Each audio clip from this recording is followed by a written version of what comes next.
Welcome back to Wristwatch Deep Dive. Today I'll be talking about my Gevril Wallabout.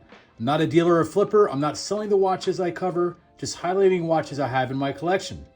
All right, so this is the Gevril Wallabout, reference 48560, 48 millimeter stainless steel case.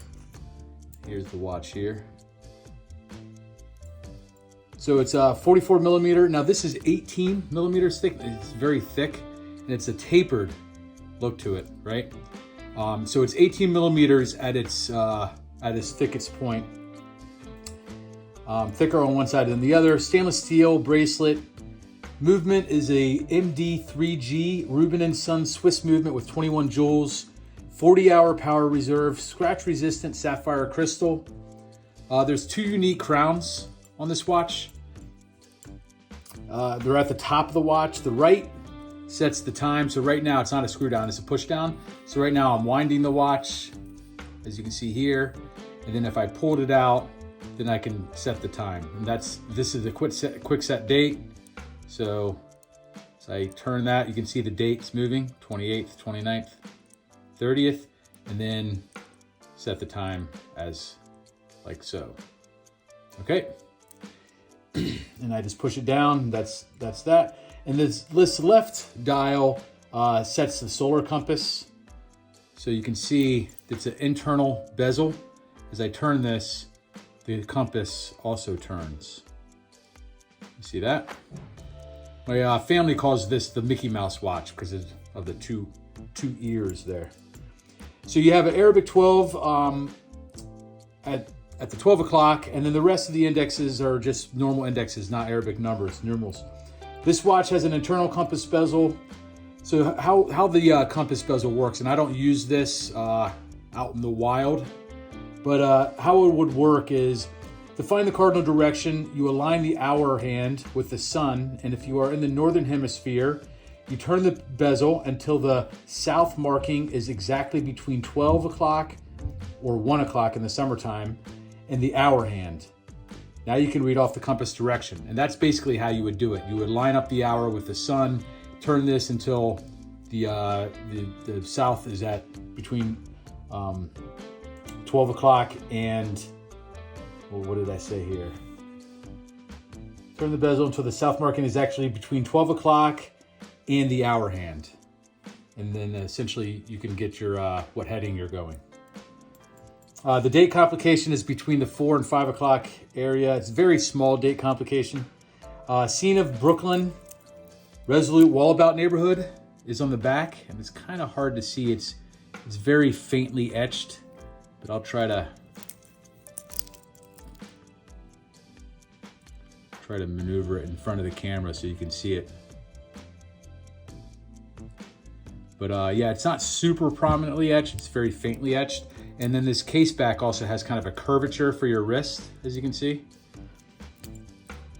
Luminous hands and hour markers, and I acquired this watch from a flipper.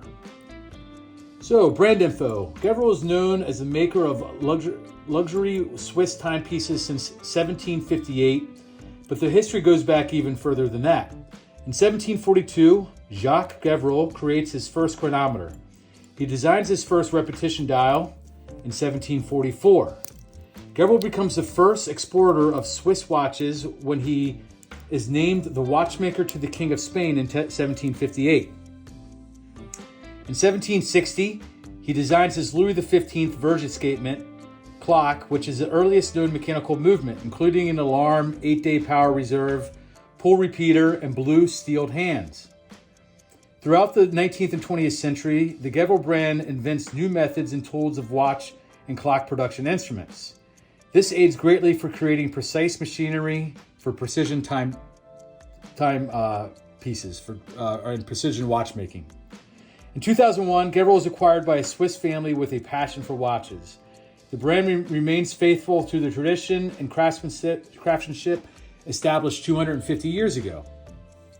Today, Gevril's pocket watches are coveted as objects of supreme rarity, with one enshrined in the halls of the Geneva Museum and another among the treasures held dear by the Wilsdorf family, architects of the Rolex dynasty.